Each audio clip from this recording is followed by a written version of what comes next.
Hi ಎಲ್ಲರಿಗೂ ನಮಸ್ಕಾರ, welcome back to Sonu Peepa YouTube channel. ನಮ್ಮ ಚಿಕ್ಕಮಂಗ್ಳೂರು ಟ್ರಿಪ್ ನ ಪಾರ್ಟ್ 2ಗೆ ನಿಮ್ಗೆಲ್ಲರಿಗೂ ಸ್ವಾಗತ. ಯಾವ್ಯಾವ ಪ್ಲೇಸಿಗೆ ಹೋಗಿದ್ವಿ ಅಂತ ನೋಡೋಣ ಬನ್ನಿ. ರೆಸಾರ್ಟ್ ಇಂದ ಸಂಜೆ ಹೊರಟಿದ್ದೆ ಕ್ಯಾತನ್ಮಕ್ಕಿ ಸನ್ಸೆಟ್ ನೋಡ್ಲಿಕ್ಕೆ. ನಮ್ಮ ರೆಸಾರ್ಟ್ ಇಂದ 6 ಕಿಲೋಮೀಟರ್ ದೂರದಲ್ಲಿದೆ. ಅದಕ್ಕೆ ನಾವು ಜೀಪ್ ನ ಮಾಡ್ಕೊಂಡು ಹೋಗಿದ್ವಿ. ನಿಯರ್ಲಿ ನಮಗೆ 4000 ಕಾಸ್ಟ್ ಆಯ್ತು. ಕೂಡ ಆಫ್ ರೋಡೆ. ಹಂಗೆ ಸ್ವಲ್ಪ ನಡ್ಕೊಂಡು ಹೋದ್ರೆ ವ್ಯೂ ಪಾಯಿಂಟ್ ನಮಗೆ ಸಿಗುತ್ತೆ. ಈ ವ್ಯೂ ಪಾಯಿಂಟ್ ಗೆ ಎಂಟ್ರಿ ಫೀಸ್ ಕೂಡ ಇರುತ್ತೆ. Per head 50 rupees. Visiting timings ಬಂದ್ಬಿಟ್ಟು ಮಾರ್ನಿಂಗ್ 6 ಓ ಕ್ಲಾಕ್ ಟು ಸಂಜೆ 6 ಓ ಕ್ಲಾಕ್ ವರೆಗೂ ಇರುತ್ತೆ. ಮಾರ್ನಿಂಗ್ ಸನ್ರೈಸ್ ಮತ್ತೆ ಸಂಜೆ ಸನ್ಸೆಟ್ ಕೂಡ ನೋಡಬಹುದು. ಹೋಗಿದ್ದು ಸನ್ಸೆಟ್ ನೋಡ್ಲಿಕ್ಕೆ ತುಂಬಾನೇ ಚೆನ್ನಾಗಿತ್ತು. ವ್ಯೂ ಸುತ್ತಮುತ್ತ ಅಂತೂ ಫುಲ್ ಗ್ರೀನರಿ ಇತ್ತು. ಬೆಳಿಗ್ಗೆ ಅಥವಾ ಸಂಜೆ ಟೈಮ್ ಈ ವ್ಯೂ ನೋಡ್ಲಿಕ್ಕೆ ತುಂಬಾನೇ ಚೆನ್ನಾಗಿರುತ್ತೆ. ಇಲ್ಲಿಗೆ ಬಂದ ತಕ್ಷಣವೇ ತುಂಬಾನೇ ಒಳ್ಳೆ ಗಾಳಿ. ಸುತ್ತಮುತ್ತ ನೋಡಿದ್ರೆ ಎಲ್ಲೆಲ್ಲೋ ಹಸಿರು ಬೆಟ್ಟಗಳು ಮತ್ತೆ ತುಂಬಾನೇ ಶಾಂತವಾಗಿ ಇರೋ ಪ್ರಕೃತಿಯನ್ನು ನೋಡ್ಬೋದಾಗುತ್ತೆ. ಇಲ್ಲಿ ಬರೋದಕ್ಕೆ ಬೆಸ್ಟ್ ಟೈಮ್ ಅಂದ್ರೆ ಬೆಳಗ್ಗೆ ಅಥವಾ ಸಂಜೆ. ಬೆಳಗ್ಗೆ ಬರೋದು ಅಂದ್ರೆ ಫುಲ್ ಫಾಗ್ ಎಲ್ಲ ಇರುತ್ತೆ. ಸಂಜೆ ಟೈಮಲ್ಲಿ ಸನ್ಸೆಟ್ ವ್ಯೂ ಕೂಡ ನೋಡಬಹುದು. ಸಾಮಾನ್ಯವಾಗಿ ಬೆಳಕಿರುವಾಗ್ಲಿ ಬಂದ್ರೇನೆ ಸೇಫ್ ಇಲ್ಲಿ.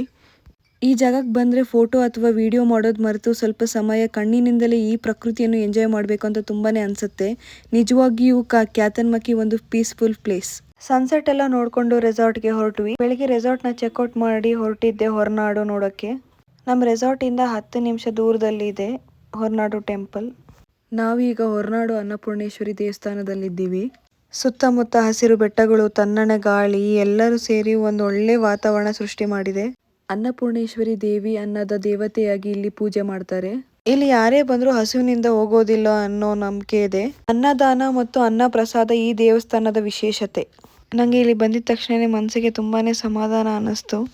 ನಾನು ಕೂಡ ಇದೇ ಫಸ್ಟ್ ಟೈಮ್ ಈ ದೇವಸ್ಥಾನವನ್ನು ನೋಡ್ತಾ ಇರೋದು. ತುಂಬಾನೇ ಚೆನ್ನಾಗಿದೆ. ಒಳಗಡೆ ಫೋಟೋ ವಿಡಿಯೋ ಏನು ಅಲೋ ಇರೋದಿಲ್ಲ. ಆದಷ್ಟು ನಿಮಗೆ ತೋರ್ಸಕ್ಕೆ ಅಂತ ವಿಡಿಯೋ ಮಾಡ್ಕೊಂಡು ಬಂದಿದ್ದೀನಿ. ಇಲ್ಲಿ ಸಣ್ಣ ಮಕ್ಕಳಿಗೆ ಅನ್ನ ಪ್ರಸರಣ ಮಾಡಿಸೋದು ಒಂದು ಪರಂಪರೆ ಕೂಡ ಇದೆ. ಮಗುವಿಗೆ ಫಸ್ಟ್ ಟೈಮ್ ಅನ್ನನ ಪ್ರಸಾದವಾಗಿ ತಿನ್ನಿಸ್ತಾರೆ. ಇದನ್ನ ಮಾಡೋದ್ರಿಂದ ಮಗುವಿಗೆ ಆರೋಗ್ಯವಾಗಿ ಬೆಳೀಲಿ ಅನ್ನೋ ನಂಬಿಕೆ ಇದೆ. ಮಗುವಿನ ಮೊದಲನೇ ಊಟವಾಗಿರುತ್ತೆ.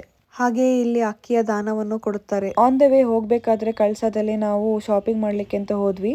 ನೋಡಿ, ನಾಗಲಕ್ಷ್ಮಿ ಕಾಫಿ ವರ್ಕ್ಸ್. ಇಲ್ಲಿ ಎಲ್ಲಾ ತರದ ಮಸಾಲೆ ಪದಾರ್ಥಗಳು ಸಿಗುತ್ತೆ.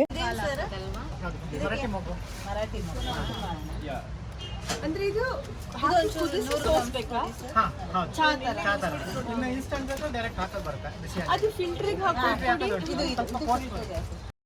ಎಲ್ಲ ಶಾಪಿಂಗ್ ಮುಗಿಸಿ ನೆಕ್ಸ್ಟ್ ಹೊರಟಿದ್ದೆ ಕುದುರೆಮುಖ ಹ್ಯಾಂಗಿಂಗ್ ಬ್ರಿಡ್ಜ್.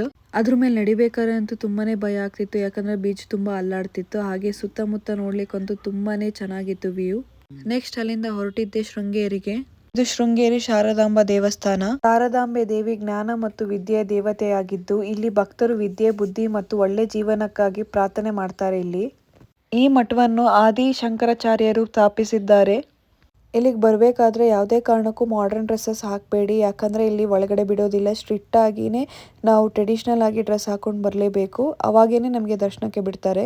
ಇಲ್ಲಿ ಸಣ್ಣ ಮಕ್ಕಳಿಗೆ ಅಕ್ಷರಾಭ್ಯಾಸವನ್ನು ಮಾಡಿಸ್ತಾರೆ. ಅಕ್ಷರ ಅಭ್ಯಾಸದ ಟೈಮ್ ನಲ್ಲಿ ಅಪ್ಪ ಅಮ್ಮ ಮಗುವಿನ ಕೈನ ಇಟ್ಕೊಂಡು ಓಂ ಎಂದು ಬರೆಸ್ತಾರೆ. ಅದರಿಂದ ಮಗುವಿಗೆ ದೇವಿಯ ಆಶೀರ್ವಾದದಿಂದ ಮಗು ವಿದ್ಯಾವಂತನಾಗಲಿ, ಜ್ಞಾನದಲ್ಲಿ ಮುಂದುವರಿಯಲಿ ಅನ್ನೋ ನಂಬಿಕೆ ಕೂಡ ಇದೆ. ಇದು ನಮ್ಮ ಪಾರ್ಟ್ 2 ವ್ಲಾಗ್ ಆಗಿತ್ತು. ಈ ವಿಡಿಯೋ ನಿಮ್ಗೆ ಇಷ್ಟ ಆಗಿದ್ದಲ್ಲಿ ಶೇರ್ ಮಾಡಿ, ಲೈಕ್ ಮಾಡಿ ಹಾಗೂ ಸಬ್ಸ್ಕ್ರೈಬ್ ಮಾಡಿ. Thank you for watching.